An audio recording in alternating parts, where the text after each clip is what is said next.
Hello friends, good morning. मैं प्रदीप राजपूत आप सभी लोगों का द सिटी टॉपर परिवार में स्वागत करता हूं। और आज के इस वीडियो में हम अपनी वंशावली सीरीज को आगे बढ़ाते हुए आज इस वीडियो में हम मौर्य काल के बारे में और मौर्य काल में हुए जितने भी शासक हैं उन सभी के बारे में पढ़ने जा रहे हैं। जैसा कि आपको जानकारी पहले से है कि हम अपने इस सीरीज में केवल और केवल शासकों और उनसे संबंधित कुछ महत्वपूर्ण तथ्यों को ही डिस्कस कर रहे हैं और बाकी डिटेल में जानकारी के लिए इस पर आपको आगे चल के वीडियोस मिलते रहेंगे। इसलिए आप सभी लोगों से आग्रह है, अनुरोध है कि आप सभी लोग इस चैनल को YouTube पर एक बड़ा चैनल बनाएं, जिससे कि हमें द सिटी टॉपर परिवार को, द सिटी टॉपर परिवार के शिक्षकों को एक मोटिवेशन मिल सके और आप लोगों के लिए बहुत जल्द नए नए वीडियोस, डिटेल्ड वीडियोस बनाए जा सके। तब तक इस चैनल को प्रमोट करना, बड़ा करना, ये आपकी जिम्मेदारी है। इस उम्मीद से हम आगे चलते हैं और आज के इस वीडियो में जैसा कि मैंने आपको बताया है कि हम पढ़ने जा रहे हैं वंशावली की सीरीज में मौर्य वंश के बारे में। तो जैसा कि आपको ज्ञात ही है कि मौर्य वंश में सबसे पहले जो शासक आते हैं वो हैं चंद्रगुप्त मौर्य। ये जो नाम आपको सामने दिख रहा है चंद्रगुप्त मौर्य, एक बहुत बड़ा नाम है। और चंद्रगुप्त मौर्य का शासन कब से शुरू होता है? तो चंद्रगुप्त मौर्य 322 ईसा पूर्व से लेकर के 298 ईसा पूर्व तक, यानी कि BCE तक जो है इन्होंने शासन किया। अब आगे का पॉइंट ये है कि इनको जब शासन मिला था, हमें मालूम है कि बहुत कम आयु में ये भारत के चक्रवर्ती सम्राट कहलाए थे और वो उम्र इनकी कितनी थी? वो उम्र थी इनकी 25 वर्ष। 25 वर्ष की आयु में इन्होंने, जो हमने अपने पिछले वीडियो में डिस्कस किया था, नंदा डायनेस्टी के आखिरी शासक जिनका नाम था धननंद, इन्होंने क्या किया था? इन्होंने धननंद को परास्त किया और धननंद को परास्त करने के बाद में मगध पर अपना शासन स्थापित किया। ठीक है, उस समय इनकी उम्र मात्र 25 वर्ष की थी। ठीक है, इसके साथ साथ जो है हम अब पढ़ेंगे इनके कुछ अन्य नामों के बारे में। इनके अन्य नाम क्या क्या हैं जो हमें विभिन्न स्रोतों के अनुसार ज्ञात होते हैं। तो पहला जो नाम है वो है, आप देखेंगे, सेंड्रोकोटस। अब ये सेंड्रोकोटस स्क्रीन पे आप ज्यादा ध्यान दें, मेरी तरफ कम ध्यान दें। ठीक है, और अगर आपको कहीं पर भी कोई डाउट लगती है कमेंट बॉक्स में तुरंत लिखें और मेरे बताने के साथ साथ जो है आप भी कमेंट बॉक्स में लिखते चलें, क्योंकि देखिए लिखने से ही आपकी तैयारी पूरी होगी। वीडियो कुछ लंबा भी हो सकता है, लेकिन पढ़ाई करनी है तो भाई लंबे वीडियो आपको देखने ही पड़ेंगे। शॉर्ट वीडियो में से आपको केवल और केवल मनोरंजन मिलेगा, अध्ययन नहीं मिलेगा। तो देखिए इनका एक नाम जो है काफी विख्यात है, वो है सेंड्रोकोटस। ये सेंड्रोकोटस, इनको नाम किसने दिया था, ये सब जानना आपके लिए बहुत जरूरी है। तभी कहीं जाकर के आप TGT PGT जैसे एग्जाम में बैठने पर अपने आप को सामर्थ्यवान महसूस करेंगे। तो सेंड्रोकोटस नाम इनको दिया था सर विलियम जोन्स ने। इनको सेंड्रोकोटस नाम दिया था स्ट्रैबो ने। ओके, इनको सेंड्रोकोटस नाम दिया एरियन ने और जस्टिन ने। ओके, अब जो नाम यहाँ पर जो नाम आपको लिख रहा है sir William Jones, sir William Jones ये आगे आने वाले मॉडर्न जमाने के ये इतिहासकार हैं। इन्होंने, इनके द्वारा जो दिए गए नाम है, यानी कि स्ट्रैबो, एरियन, जस्टिन, इनके द्वारा जो दिए गए नाम है, इसको उजागर किया था। ये सर विलियम जोन्स का रोल है और इन्होंने जो है ये उसी समय के तत्कालीन इतिहासकार हैं जिन्होंने अपनी अपनी कृतियों में इनको नाम सेंड्रोकोटस नाम दिया था, जिसे आगे चलकर चंद्रगुप्त मौर्य के नाम से जाना गया। एक और नाम मिलता है एंड्रोकोप्टस। ये एंड्रोकोप्टस हमें किसके साहित्य में, किसकी किताबों से पता लगता है? तो ये है एक एपियानस और दूसरे प्लूटार्क। ये अपने कृति में बताते हैं कि इनका नाम एंड्रोकोप्टस था। इसी के साथ साथ चंद्रगुप्त नाम हमें ये कहां से मिलता है? बहुत ही महत्वपूर्ण प्रश्न है आपके लिए कि चंद्रगुप्त नाम आपको किस स्रोत से पता लगता है? और इसका जो करेक्ट आंसर है वो है जूनागढ़ का अभिलेख। ठीक है, जूनागढ़ का अभिलेख, रुद्रदामन का अभिलेख, जूनागढ़ अभिलेख, यहां से हमें जानकारी मिलती है कि इनका एक नाम चंद्रगुप्त भी था, जो सबसे ज्यादा विख्यात, सबसे ज्यादा प्रसिद्ध है, जिसे हम मेजर तौर पर मान के चलते हैं। एक और नाम मिलता है सेंट्रोकोप्टस। सेंट्रोकॉप्टस कौन बताता है? तो निरियाकस नाम का एक और विदेशी यात्री था, उसने इनका नाम सेंद्रोकॉप्टस भी बताया। फिर एक और नाम आता है पालीब्रोथस। ये सारे नाम इन्हीं के हैं, ये उपाधियां नहीं है, ये नाम है। तो पालीब्रोथस, पालीब्रोथस का मतलब है पाटलिपुत्र, ठीक है। तो पाटलिपुत्र जो इनकी राजधानी थी, उसी के नाम से, पाटलिपुत्र के नाम से इनको पालीब्रोथस का नाम भी दिया गया। और ये नाम किसने दिया? ये नाम भी स्ट्रैबो ने दिया। तो स्ट्रैबो की कृति से हमें इसके बारे में भी जानकारी प्राप्त होती है। ओके, अब हम आगे पढ़ते हैं कि 28 फरवरी 1793, ये तारीख आपको याद रखनी है, 28 फरवरी 1793 1793, यहां पर क्या होता है, सर विलियम जोन्स, जो मैंने ऊपर आपको नाम बताया था, सर विलियम जोन्स ने यहाँ पे जो रॉयल एसिटिक सोसाइटी यहाँ पे काम करती थी, जो आगे चल करके आज के समय पे जिसे हम पुरातात्विक विभाग बोलते हैं, इंडियन आर्कियोलॉजिकल सर्वे डिपार्टमेंट, तो उसमें जो है इन्होंने रॉयल एसिटिक सोसाइटी, जिसकी स्थापना बंगाल में की गई थी, वहां पर पहली बार इन्होंने इनका नाम चंद्रगुप्त मौर्य के नाम से बताया कि इनका नाम जो है चंद्रगुप्त मौर्य है, ठीक है। ये सारे के सारे नाम एक ही के हैं और वो एक कौन है, वो है चंद्रगुप्त मौर्य, ठीक है। अब हम कुछ और चीजों के बारे में पढ़ते हैं। देखिए, चंद्रगुप्त मौर्य की जो जानकारी हमें मिलती है, यानी ज्ञात पत्नियों में दो नाम हमें मिलते हैं। एक नाम है हेलिना। ओके, हेलिना जो नाम है ये मतलब इसका क्या स्रोत है और क्या इसका संबंध है, वो हम पढ़ते हैं। तो अलेक्जेंडर जब भारत छोड़ के गया था, तो अपने जीते हुए राज्यों के ऊपर या क्षेत्र के ऊपर उसने अपना एक यूनानी एम्बेसडर नियुक्त करके गया था, यानी कि यूनानी एक गवर्नर नियुक्त करके गया था प्रतिनिधित्व देने के लिए। तो उसका जो नाम है वो है, उसका जो नाम है वो था सेलुकस निकेटर, और सेलुकस निकेटर की पुत्री है हेलिना। याद रहेगा, हेलिना किसकी पुत्री है, मैं यहां पे लिख देता हूं, हेलिना पुत्री है सेलुकस निकेटर की। तो सेलुकस निकेटर जो नाम का व्यक्ति था, उसकी पुत्री है हेलिना। इतनी बात आपको समझ में आ गई होगी। चलिए और थोड़ा सा हम जानते हैं। दूसरी जो पत्नी है उसका नाम है दुर्धरा, ठीक है। दूसरी पत्नी का क्या नाम है, दुर्धरा। ओके, अब आगे पढ़ते हैं। इसने शासन 297, ठीक है, 297 ईसा पूर्व तक चंद्रगुप्त मौर्य ने यहां पे शासन किया। और इसके बाद ये भद्रभाहु के साथ, भद्रभाहु कौन है, भद्रभाहु एक जैन संत हैं, ओके, उनके साथ ये दक्षिण भारत चले गए। और दक्षिण भारत में कहां गए, ये पहुंचे श्रवणबेलगोला। कहां पहुंचे, श्रवणबेलगोला। ये कहां पर है, ये आज के कर्नाटक के क्षेत्र में है। देखिए, इस तरह से आपको पढ़ना पड़ेगा। और मैं आपको बताऊं कि यहां जब मैं आपको इतनी सारी इंफॉर्मेशन लेकर के दे रहा हूं, तो जब हमारा पूरा वीडियो तैयार होगा, यानी कि जब हम कंप्लीट मौर्य वंश के बारे में पढ़ेंगे, जो वीडियो आपको 2-2, 2.5-2, 3-3 घंटे के वीडियो मिलेंगे, उन वीडियोस में कंप्लीट इंफॉर्मेशन होगी। बस आपसे गुजारिश ये है कि इस चैनल को लाइक सब्सक्राइब करके इतना प्रेम और स्नेह दीजिए कि ये चैनल यूट्यूब पर धूम मचा दे। ओके, फिर आप देखिए, आपकी तैयारी कराने में पूरा का पूरा सिटी टॉपर परिवार पूरे जी जान से लग जाएगा और कोई कंटेंट बचेगा नहीं। हजारों की संख्या में हमारे पास प्रश्न तैयार हैं, बस धीरे धीरे उनकी प्रैक्टिस करानी है। हजारों की संख्या में हर डायनेस्टी से रिलेटेड हमारे पास तथ्य तैयार हैं, उसकी आपको तैयारी करानी है। तो देखिए, श्रवणबेलगोला में पहुंचे, कर्नाटक में है ये, ठीक है। यहां पर पहाड़ी है चंद्रगिरी पहाड़ी, जो आगे चल के इन्हीं के नाम से चंद्रगिरी इसको नाम दिया गया। तो चंद्रगिरी पहाड़ी पर इन्होंने अपने प्राण त्याग दिए। क्यों त्याग दिए, क्योंकि इस समय इनके पूरे देश में अकाल पड़ गया था, ठीक है। तो इन्होंने भी जो है धीरे धीरे खाना ना खाकर और जैन एक क्रिया के अकॉर्डिंग अपने प्राणों का त्याग दिया। इसे क्या बोलते हैं, इसे देखिए, ये 3 नाम आप याद रखेंगे।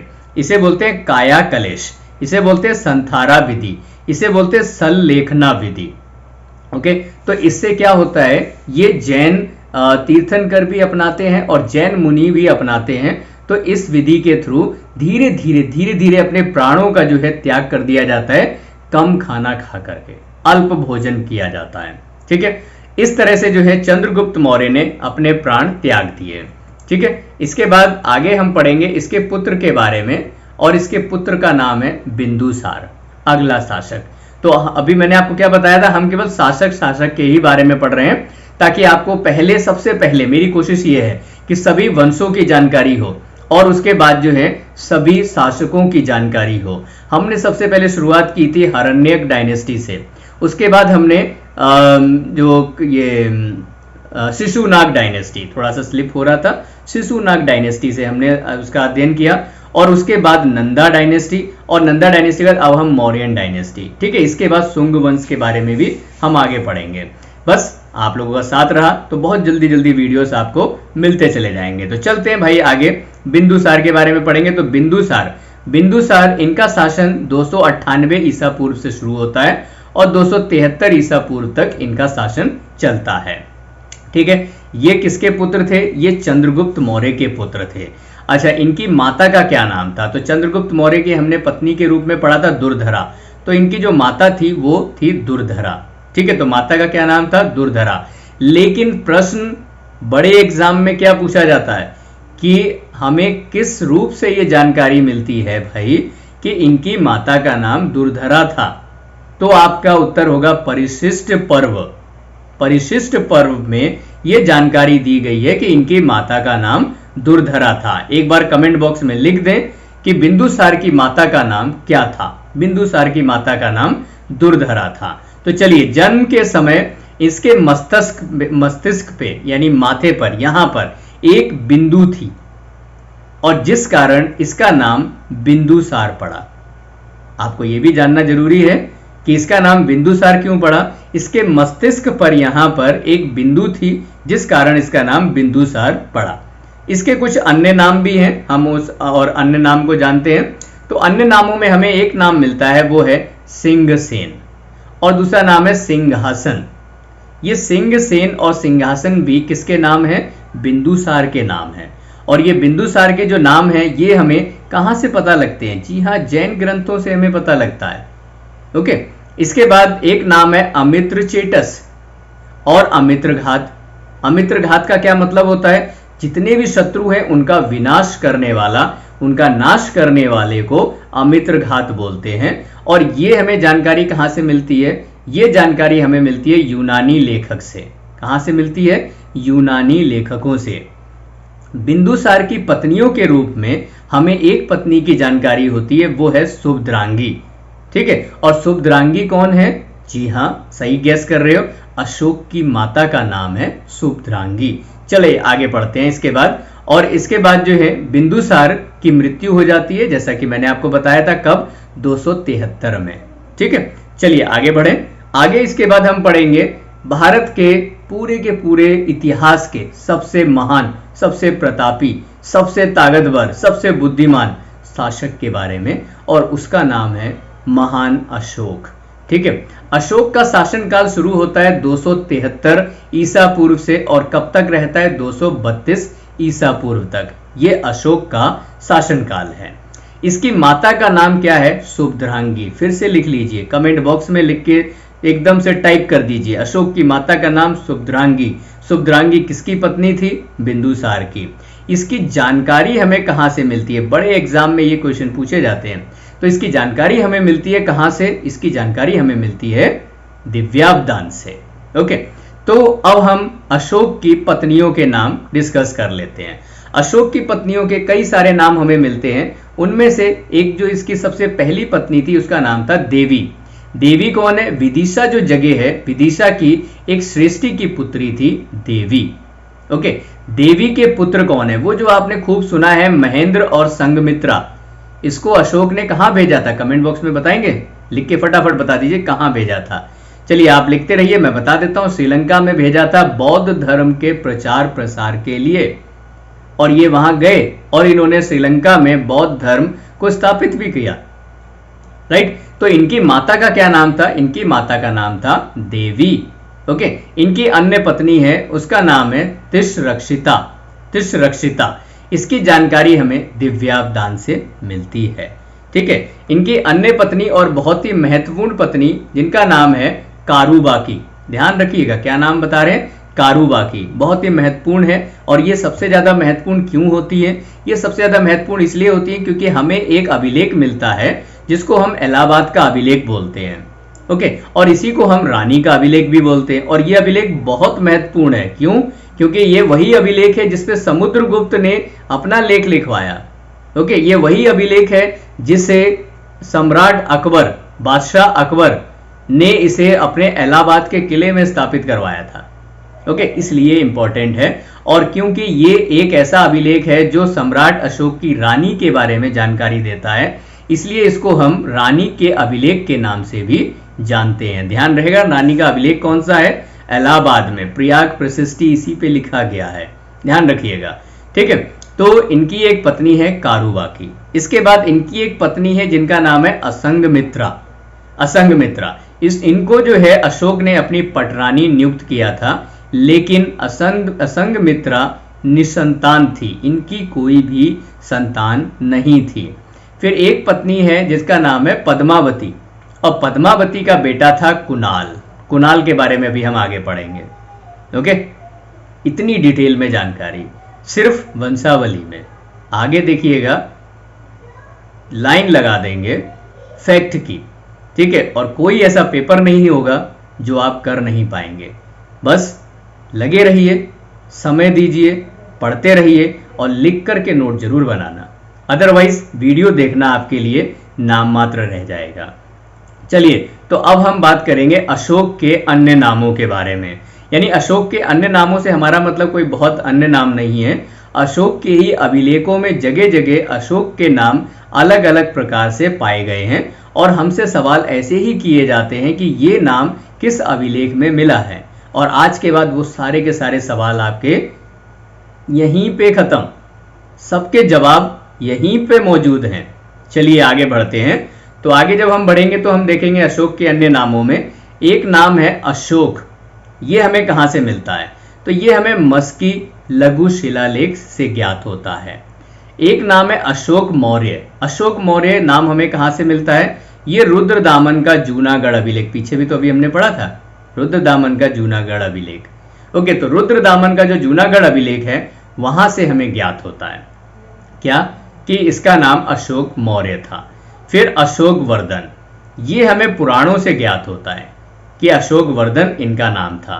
राजा अशोक नाम हमें कहां से मिलता है? ये निट्टूर लघु शिलालेख से मिलता है। कहां से मिलता है? निट्टूर लघु शिलालेख। इसके बाद देवनाम प्रिय, ठीक है, देवनाम प्रिय अशोक राजा, ये हमें गुर्जरा लघु शिलालेख से इसकी जानकारी प्राप्त होती है। ठीक है, और पढ़ते हैं राजा अशोक देवनाम प्रिय। राजा अशोक देवनाम प्रिय, ये जानकारी हमें कहां से मिलती है? ये मिलती है हमें उड़ीगोलम लघु शिलालेख से हमें इसकी जानकारी मिलती है। फिर पियदस्सी राजा, पियदस्सी राजा ये हमें कंधार बृहद शिलालेख से मिलता है। इसके साथ साथ दीपवंश, महावंश और बराबर गुहा लेख। बराबर गुहा लेख कहां पर है? बिहार में जो एक क्षेत्र है वहां पर इन्होंने 4 गुफाओं का निर्माण किया था, उसी को जो है गुहा लेख बोलते हैं। बराबर की पहाड़ियां कहलाती हैं बिहार क्षेत्र के अंदर, पाटलिपुत्र के पास में। ठीक है, तो वहां से जो है हमें यहाँ पर ये जानकारी प्राप्त होती है। इन्हीं को पियदर्शी राजा मगध कहाँ पे कहा गया है? वो कहा गया है भाबरू विराट लघु शिलालेख में। याद रहेगा? परेशान तो नहीं हो रहे कि इतना सारा डेटा? अरे नहीं, करना पड़ेगा। अगर आगे बढ़ना है, दुनिया को पीछे छोड़ना है, तो भाई मेहनत तो करनी पड़ेगी, बिना इसके आगे नहीं निकल पाएंगे। चलिए, तो देखिए, अशोक ने अपने आप को बुद्ध शाक्य भी कहा। अशोक ने खुद अपने आप को बुद्ध शाक्य भी कहा। इन्होंने अपने आप को बुद्ध शाक्य कहाँ कहा? और वो है मास्की अभिलेख। मास्की अभिलेख में ये अपने आप को बुद्ध शाक्य भी कहते हैं। इसके बाद अशोक की मृत्यु कब होती है?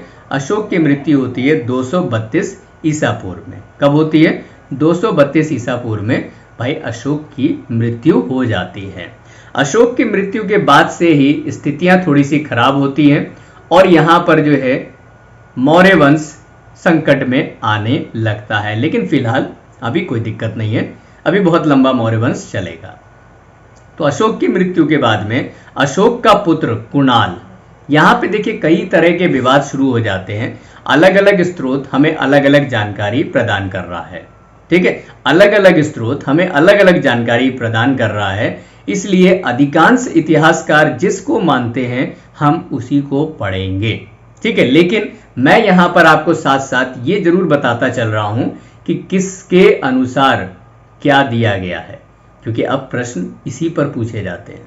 ठीक है, चलते हैं अगले पार्ट पर। तो देखिए, जब अशोक की मृत्यु होती है तो अशोक के राजनीति में जो सक्रिय पुत्र हैं उनके 4 के नाम यहां पर पढ़ने को हमें मिलते हैं। वो 4 नाम कौन कौन से हैं? एक नाम आता है वो है तीवर, दूसरा महेंद्र, तीसरा कुणाल और चौथा जालोक। ये 4 नाम यहां पर हमें पढ़ने को मिलते हैं और हमें पता लगता है कि यहां पर जो है अगला शासक जो बनता है वो बनता है कुणाल। कौन बनता है? कुणाल।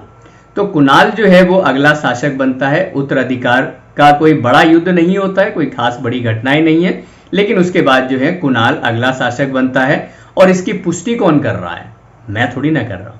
इसकी पुष्टि करने वाले जो ग्रंथ हैं वो हैं पुराण और जैन ग्रंथ और बौद्ध ग्रंथ। ये कहते हैं कि सम्राट अशोक की मृत्यु के बाद में कुणाल अगला शासक बना। ठीक है, कुणाल की माता का क्या नाम, जो हमने सबसे लास्ट पत्नी पढ़ी थी अभी पीछे अशोक की, उसका नाम था पद्मावती। और वहीं मैंने आपको बताया था पद्मावती का पुत्र था कुणाल, इसलिए पद्मावती की अहमियत इतिहास में अपने आप हो गई। समझ रहे हो ना? ध्यान से हर चीज को समझते हुए चलना है। तो पद्मावती की अहमियत अपने आप बढ़ गई। आगे देखो, कुणाल की जो विमाता थी, बताया था आपको, तिष्यरक्षिता। ठीक है, तिष्यरक्षिता जो कुणाल की विमाता थी, उसने मौका पाकर के कुणाल को धोखे से अंधा करवा दिया। अब ऐसा क्यों करवाते हैं भाई? वही सीधी सी बात है, अपने पुत्र को राज्य देने के लिए। सीधी सी बात है कि नहीं है? तो अंधा करवा दिया और उसके अंधे हो जाने की स्थिति में उसका अपना जो पुत्र था, किसका पुत्र? कुणाल का। क्या नाम था उसका? संप्रति। ठीक है, ये संप्रति भी लिखा जाता है, संपत्ति भी लिखा जाता है, कोई दिक्कत नहीं है, क्योंकि बहुत पुराना स्रोत है और पुराने जो जानकारियां हमें मिली है, जैसी भी मिली है भाई पढ़ना पड़ेगा, हमारे हाथ में तो है नहीं। ठीक है, तो क्या हुआ, कुणाल की जो राज्य चलाने की जिम्मेदारी है वो संप्रति उठा रहा था। ठीक है, इसी बीच कुणाल का जो छोटा भाई था, क्या नाम है उसका? देखिए, जालोक। अभी बताया था, 4 पुत्रों के नाम बताए थे आपको। ठीक है, सबसे छोटा कौन था? जालोक। तो जालोक ने जो है कश्मीर में अपना स्वतंत्र शासन स्थापित कर लिया। क्या कहा? कश्मीर मेरा है।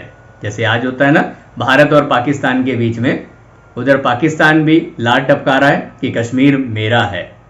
ओके, और भारत का तो है ही, नो डाउट कि भारत का कश्मीर है या नहीं है, भारत का पूरा कश्मीर है। ठीक है, तो इसी तरह जालोक यहां पर कश्मीर पर अपना अधिकार स्थापित करता है।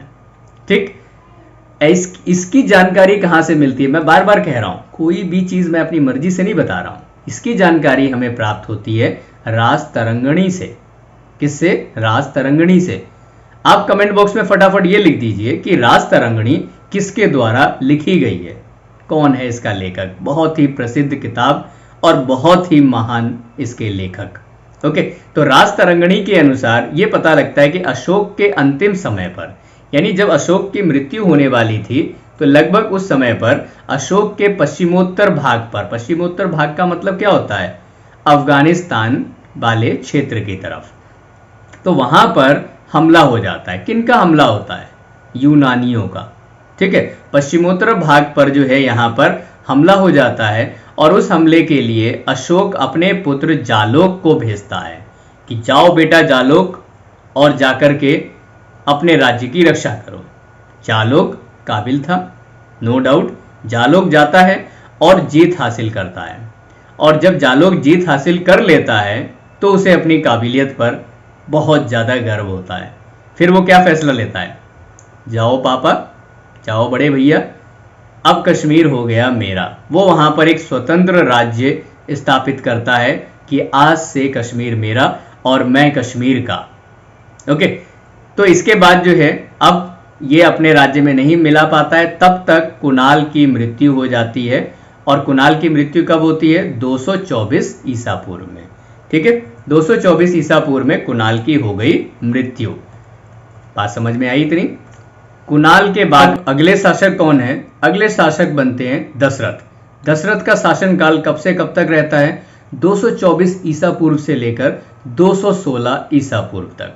ओके, अब इसमें भी कई सारे ऐसे स्रोत हैं जो हमें अलग अलग जानकारियां देते हैं, लेकिन हमें क्या करना है? हमें तो वही पढ़ना है जो अधिकांश इतिहासकार एक्सेप्ट कर चुके हैं। ओके, तो हम सबसे पहले समझेंगे वायु पुराण। वायु पुराण के अनुसार बताया जाता है या ये जानकारी हमें मिलती है कि कुणाल की मृत्यु के बाद उसका पुत्र बंधुपालित अगला शासक बनता है। ठीक है, ये भी कुणाल का पुत्र था। हमने पीछे पढ़ा था संप्रति भी कुणाल का पुत्र था, जो उसके अंधे हो जाने पर उसके कार्यकाल में या उसके कार्यक्रमों को आगे बढ़ाने में मदद करता था। कौन? संप्रति, उसी को संपत्ति भी बोलते हैं। ओके, लेकिन मत्स्य पुराण के अनुसार हमें पता लगता है कि मत्स्य पुराण के अनुसार दशरथ अगला शासक बनता है।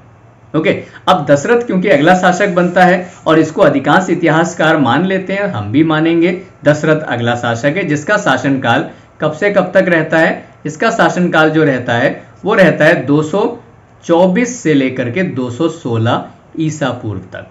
ओके, अब आगे एक और इंपॉर्टेंट फैक्ट है, वो ये है कि अशोक की तरह दशरथ भी देवनाम प्रिय की उपाधि धारण करता है। ये भी अपनी तरह अशोक की तरह अपने आप को देवनाम प्रिय कहता है। बात समझ आ रही है आप लोगों को? अगर समझ आ रही है तो फटाफट एक लाइक कर दीजिए और अपने सभी दोस्तों तक इसे शेयर कीजिए, क्योंकि अब आप इसको YouTube पर एक बड़ा चैनल बनाने वाले हैं। चलिए आगे बढ़ते हैं।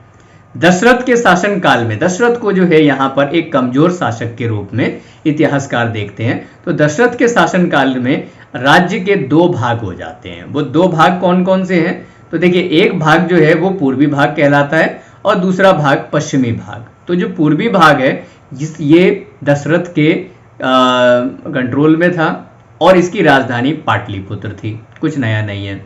लेकिन पश्चिमी भाग ये संप्रति के कंट्रोल में आ जाता है, संपत्ति के अधिकार क्षेत्र में था और उज्जैनी इसकी राजधानी बनाई गई। कौन क्या बनाई गई? उज्जैनी। ओके, दशरथ की मृत्यु 216 ईसा पूर्व में हो जाती है। ठीक है, 216 ईसा पूर्व में दशरथ की मृत्यु हो जाती है। इसके बाद यही महान शासक संप्रति ये अगला शासक बनता है और इसके शासनकाल में जो है स्थिति जो है बहुत बेहतर हो जाती है मौर्यों की। तो देखिए, संप्रति का शासनकाल 216 ईसा पूर्व से लेकर के 207 ईसा पूर्व तक माना जाता है। ठीक है, संप्रति अशोक के उत्तराधिकारियों में सबसे ज्यादा योग्य शासक था। सारे के सारे फैक्ट मैं आपके लिए पहले से लिख के रखता हूं, ठीक है, ताकि आप मेरे बोलने के साथ साथ देख भी सकें और मेरे लिखने में समय भी बर्बाद ना हो। इसके राज्य में भी दो राजधानियां थी, लेकिन राज्य एक हो गया था।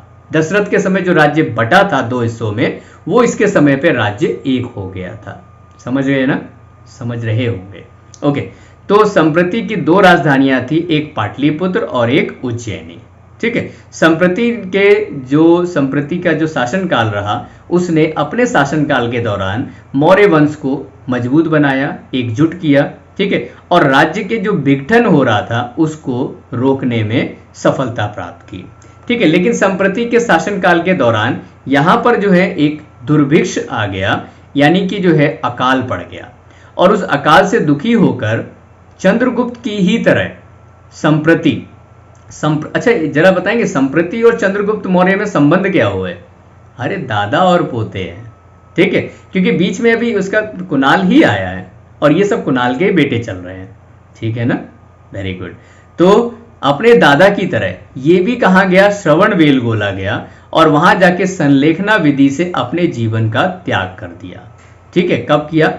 207 में। समझ गए? Very good. इसके बाद अगला शासक कौन बनता है? तो इसके बाद जो अगला शासक बनता है उसका नाम है शालिशक। कौन है? शालिशक। शालिशक यहाँ पे 207 से लेकर के 206 ईसा पूर्व तक शासन करता है। इसके अन्य नामों में बृहस्पति नाम से इसको जाना जाता है, इसको बृहस्पति भी कहा जाता है। शालिशक कौन था? ये संपत्ति का पुत्र था। संप्रति कह लो, इधर चलिए ऐसे लगा दे, संप्रति का पुत्र था ये। कौन? शालिशक। किसका पुत्र था? संप्रति का। बार बार बोल रहे हैं, रटवा देंगे आपको, बस आप पढ़ते रहिए। तो सालिशक का पुत्र, सालिशक संप्रति का पुत्र था जो अब यहाँ पर शासक बन गया। ठीक है, तो संप्रति के बाद सालिशक शासक बना।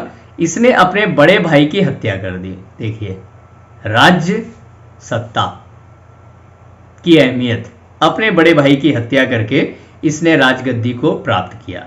इसकी जानकारी हमें गार्गी संहिता में मिलती है। कहाँ मिलती है? गार्गी संहिता में। तो गार्गी संहिता के अनुसार हमें पता लगता है कि सालिशक एक क्रूर, अत्याचारी, निर्दयी, जनता पर कठोरता से राज करने वाला राजा था। ओके, तो गार्गी संहिता में इसको दुष्ट आत्मा कहा गया।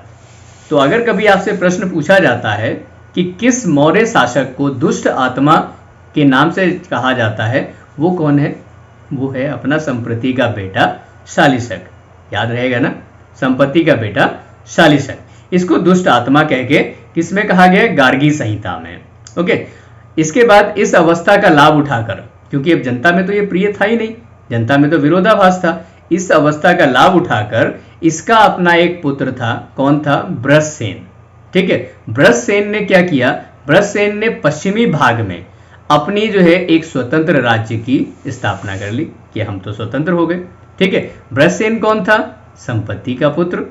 आगे लाइन में लिखा हुआ है संपत्ति का पुत्र, यानी कि शालिशक का भाई।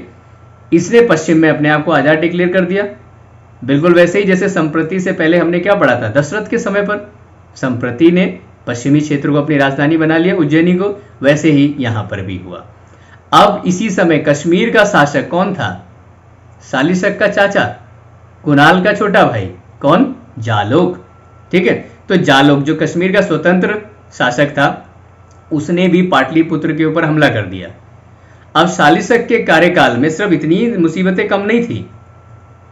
ठीक है, इतनी मुसीबतें कम नहीं थी, इसके साथ साथ मुसीबतों का भी भंडार था। तो शालिशक का चाचा कौन था? जालोक। कमेंट बॉक्स में लिखते रहिए, आपको सब याद रहेगा। ठीक है, सब याद हो जाएगा। इसी समय एंटियोकस, एंटियोकस कौन है?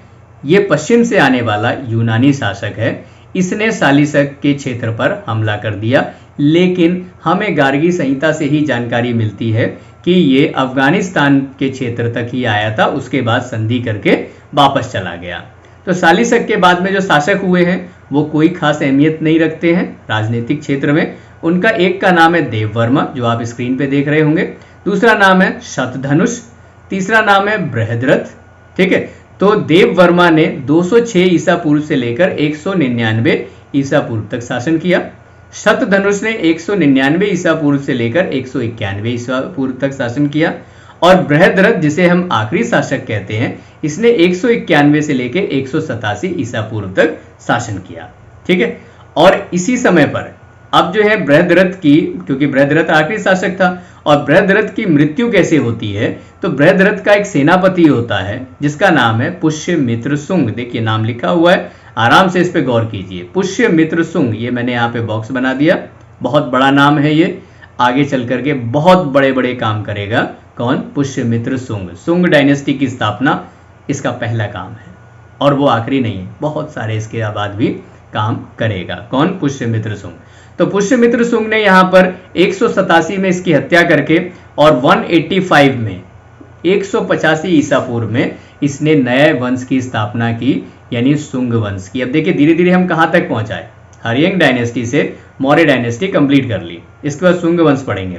आगे धीरे धीरे मैं आपको सारे के सारे वंशों के बारे में बताऊंगा। और एक बार जब आपको सारे वंश क्लियर हो जाएंगे ना, तो प्राचीन इतिहास तो आपके लिए यूं ऐसे हलवे की तरह आप इसमें जवाब देंगे। आप इंतजार करिए थोड़ा सा, और इंतजार का फल मीठा होता है। ठीक है, आपसे बस इतना चाहते हैं कि आप जो है हमारे चैनल को इतना प्रमोट करिए, इतना प्रमोट करिए कि YouTube पर ये चैनल बड़े चैनलों की गिनती में आ जाए।